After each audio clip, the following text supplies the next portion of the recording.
ಇಂದೇ ಡೌನ್ಲೋಡ್ ಮಾಡಿ ಮತ್ತು ನಿಮ್ಮ ನೆಚ್ಚಿನ ಶೋಗಳನ್ನ ಆನಂದಿಸಿ.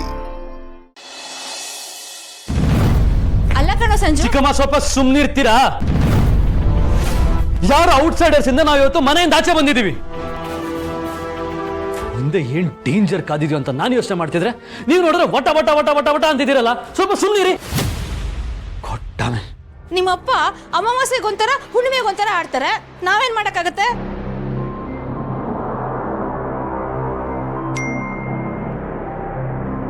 ಡ್ಯಾಡ್ ಮೆಸೇಜ್ ಮಾಡಿದ್ದಾರೆ. ನಾಟಕ ಶುರುವಾಗಿದೆ, ಒಂದು ಪಾತ್ರ ಮಾಡು ಸಾಕು, ನೀನು ಆಸೆ ಪಟ್ಟ ಹಾಗೆ ನಿಧಿನ ಮನೆಯಿಂದ ಹೊರಗೆ ಹಾಕ್ತೀನಿ. ನೋವಾಯ್ತಾ? ಆಗಿದ್ರೆ ಸಾರಿ.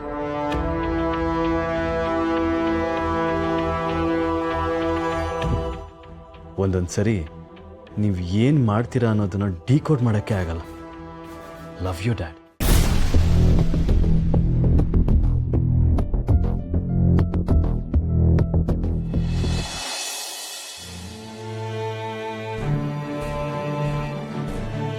ಇಲ್ಲೇನು ನಡೀತು? ಯಾಕೆ ನಿನ್ನ ಕಣ್ಣಲ್ಲಿ ನೀರು? ಮೋಡ್ಜಡೆ ನನ್ನ ಹತ್ರನೇ ಮುಚ್ಚು ಮರೇನಾ? ಏನಾಯ್ತು ಅಂತ ಹೇಳು. ಏನಾಯ್ತು? ಯಾಕಿಬ್ರು ಏನು ಮಾತಾಡ್ತಾ ಇಲ್ಲ? ಮನೆ ಅಂದಮೇಲೆ ಒಂದು ಮಾತು ಬರುತ್ತೆ, ಒಂದು ಮಾತು ಹೋಗುತ್ತೆ. ಆದರೆ ಅದು ಯಾವತ್ತೂ ತನ್ನ ಮಿತಿನ ಮೀರಬಾರ್ದು. ಹಾಗೆ ತನ್ನ ಹಿತನೂ ಕಳ್ಕೋಬಾರ್ದು, ಯಾರ ಮನಸ್ಸನ್ನು ನೋಯಿಸಬಾರ್ದು. ಇವತ್ತು ನಮ್ಮ ಮನೆಯಲ್ಲಿ ಆಗಿದ್ದದೆ. ಅದು ಸರಿ, ಇಷ್ಟೊತ್ತಲ್ಲಿ ಸಂಜೆನ ಸುಮತಿನ ಯಾಕೆ ಹೊರಗಡೆ ಕೂರಿಸಿದ್ಯಾ? ಹೌದು ರೀ, ಎಂಥ ತಪ್ಪೆ ಮಾಡಿದ್ರು ಅವರಿಬ್ಬರನ್ನ ಒಳಗೆ ಕರೆದು ಬುದ್ಧಿ ಹೇಳ್ಬೋದು.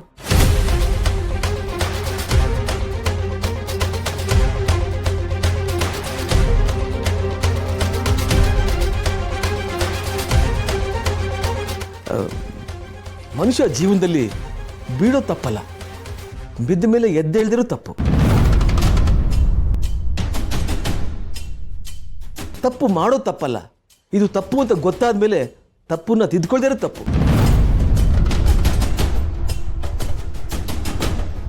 ಇಂಥ ತಪ್ಪನ್ನ ಪದೇ ಪದೇ ಮಾಡ್ತಾ ಇದ್ರೆ ಅದನ್ನು ತಪ್ಪನ್ನು ಅಂತ ಕರೆಯಲ್ಲ, ಪ್ರಮಾದ ಅಂತ ಕರೀತಾರೆ. ಇಂಥ ಪ್ರಮಾದಕ್ಕೆ ಮೂಗು ಹಿಡಿದು ಔಷಧಿ ನುಂಗಿಸ್ಬೇಕಲ್ಲ.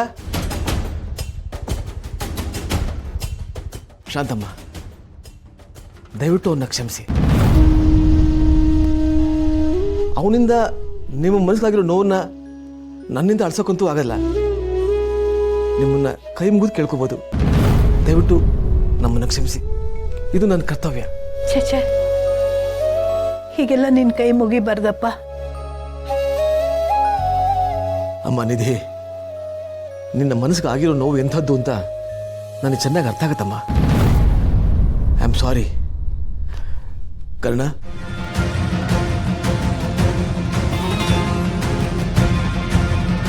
ತಗೋ ಈ ಭಸ್ಮ ಹಚ್ಕೋ. ಇವತ್ತು ಮನೆಯಲ್ಲಿ ಹೀಗೆಲ್ಲ ಆಯ್ತಲ್ಲ ಅಂತ ನಾನು ದೇವಸ್ಥಾನಕ್ಕೆ ಹೋಗಿ ಪೂಜೆ ಮಾಡಿಸ್ಕೊಂಡು ಬಂದಿದ್ದೀನಿ. ಈ ಭಸ್ಮದ ಪ್ರಭಾವದಿಂದ ನಿನ್ನ ಯಾವ ಕೆಟ್ಟ ದೃಷ್ಟಿನೂ ತಾಗಬಾರ್ದಲ್ವಾ? ಅದಕ್ಕೋಸ್ಕರ ತಗೋ ಕರ್ಣ, ಹಚ್ಕೋ. ನಿನ್ನ ಸಾವಿಗೆ ಇಡ್ತಾ ಇರೋ ಪಿಂಡ ಇದು.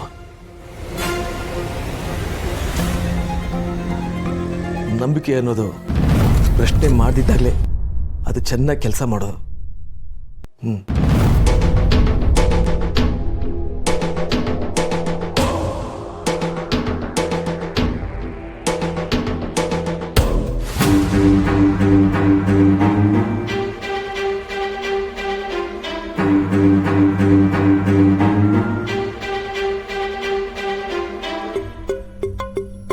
ಅಮ್ಮ ನಿತ್ಯ, ನಿನ್ನ ಕರ್ಣ ಮಗುಗೆ ಒಳ್ಳೇದಾಗಬೇಕು. ಈ ಮನೇಲಿ ಶಾಂತಿ ನೆಲೆಸ್ಬೇಕು. ಅದಕ್ಕೋಸ್ಕರ ಅಮ್ಮ, ತಗೋ ಹಚ್ಕೋ.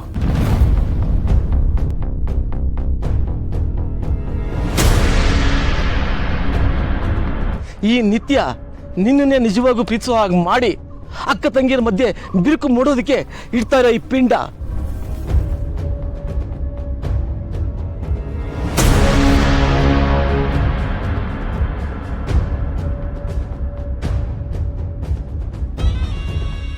ನಿಧಿ, ಕೆಲವು ಸಾರಿ ಕೆಲವು ದಾರಿಗಳು ತುಂಬ ಕಷ್ಟ ಅನಿಸುತ್ತೆ, ಆದರೆ ಏನು ಮಾಡೋದು, ಅನಿವಾರ್ಯ. ಆದರೆ ಮುಂದೆ ಜೀವನದಲ್ಲಿ ಅದೇ ದಾರಿ ತುಂಬ ಒಳ್ಳೇದು ಮಾಡುತ್ತೆ. ಹಚ್ಕೊಮ್ಮ.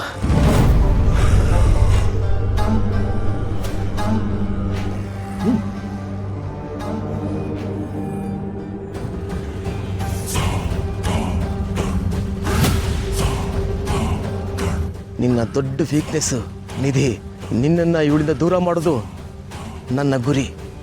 ಅದಕ್ಕೆ ಇಡ್ತಾ ಇದ್ದೀನಿ ಈ ಪಿಂಡ.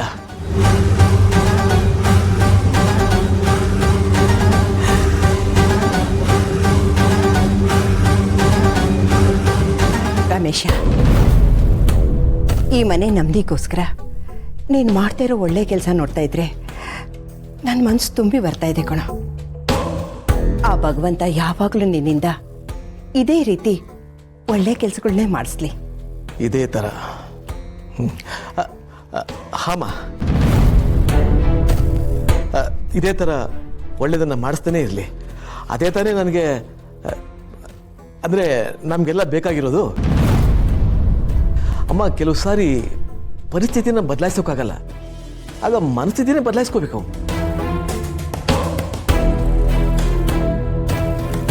ಅಪ್ಪನ ಕಾಳಜಿ, ಕಾಮ್ನೆಸ್ ತುಂಬ ಆರ್ಟಿಫಿಷಿಯಲ್ ಅನ್ನಿಸ್ತಿದೆಯಲ್ಲ. ಏನು ಮಾಡಕ್ಕೆ ಹೊರಟಿದ್ದಾರೆ ಇವರು?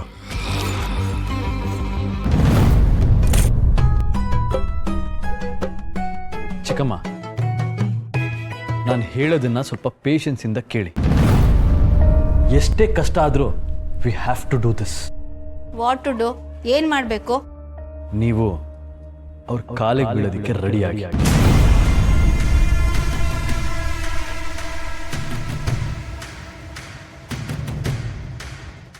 ಸಂಜು, ಏನು ಆಯ್ತು ನಿಂಗೆ? ಅಲ್ಲಾಗಿದ್ದ ಶಾಕ್ಗೆ ಬ್ರೈನ್ ಫೀವರ್ ಬಂತ ನಿಂಗೆ? ಏನಾಯ್ತು? ಅಲ್ವೋ, ನಾನು ಆ ಮುದುಕಿ ಕಾಲ್ ಬೀಳೋದ? ಏನೋ ಹಾಗಂದ್ರೆ? ಮನೆ ಒಳಗಡೆ ಹೋಗಿ ಪೀಸ್ಫುಲಿ ನಿದ್ದೆ ಮಾಡಬೇಕು ಬೇಡವೋ? ಹೌದು, ಮಾಡಬೇಕು. ಹಾಗಿದ್ರೆ ನಾವಿಬ್ರು ಹೋಗಿ ಸಾರಿ ಅಂತ ಕೇಳೋಣ. ಅಲ್ವೋ, ಆದ್ರೂ ಹೋಗಿ ಹೋಗಿ ಅವ್ರ ಕಾಲಿಗೆ ಬೀಳೋದು ಅಂದ್ರೆ ನನ್ನ ಮರ್ಯಾದೆ ಕತೆ ಏನಾಗ್ಬೇಕು ಹೇಳು? ಆಗಲ್ಲ. ಸಾರಿ ಅಂತ ಕೇಳಿದ ತಕ್ಷಣ ನಮ್ಮ ಐಫಿಲ್ ಟವರ್ ಏನು ಬಿದ್ದೋಗಲ್ಲ ಅಲ್ವಾ? ಅಲ್ವೋ, ಇಷ್ಟೊತ್ತು ನಾವಲ್ಲಿ ಬಿಲ್ಡಪ್ ಕೊಟ್ವಲ್ಲ, ಅದೆಲ್ಲ ವೇಸ್ಟ್ ಆಗಲ್ವಾ?